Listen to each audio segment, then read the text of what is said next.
Satuan Reserse Kriminal Polres Ogan Komering Ulu mengungkap kronologi pembunuhan Saidatul Fitriah, 27, seorang guru PPPK, yang dibunuh Riko Irawan, 29, mantan penjaga tempat kosnya.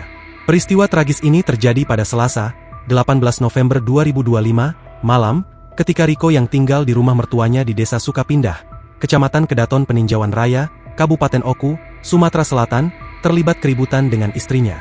Merasa tidak betah, Riko memutuskan untuk keluar dan tidur di salah satu kamar kos kosong yang berada di sebelah tempat tinggal korban. Pada malam itu, Saidatul mendengar suara batuk-batuk yang mencurigakan. Ia kemudian menghubungi pemilik kamar kos karena di lokasi tersebut hanya ada satu kamar yang dihuni. Keesokan paginya, penjaga kos datang memeriksa kamar. Pelaku kemudian menghindar dengan masuk ke plafon lalu berpindah melalui lubang plafon ke kamar korban. Saat itu korban sudah berangkat mengajar, kata Kapolres Oku AKBP Endro Ariwibowo dalam konferensi pers pada Jumat, 21 November 2025. Setelah Riko masuk ke kamar korban, ia berusaha untuk keluar. Namun, situasi pagi itu telah ramai dengan aktivitas warga, sehingga ia memilih untuk tetap bersembunyi di dalam kamar. Pada pukul 13 waktu Indonesia Barat, Saidatul pulang dari sekolah.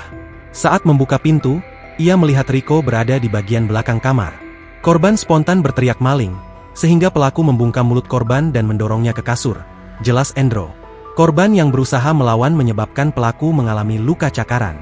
Riko kemudian membekap mulut Saidatul dengan jilbab, mengikat tangannya menggunakan dasi, dan mengikat kakinya dengan jilbab sehingga korban tidak dapat bergerak. Pukul 15 waktu Indonesia Barat, pelaku keluar dari kamar korban dan mengambil satu unit handphone.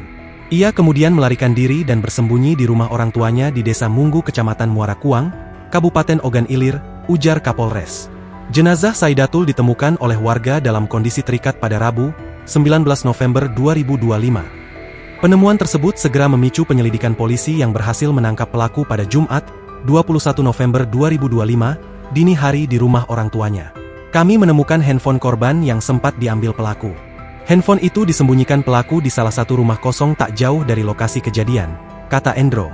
Download Tribun X sekarang, menghadirkan lokal menjadi Indonesia.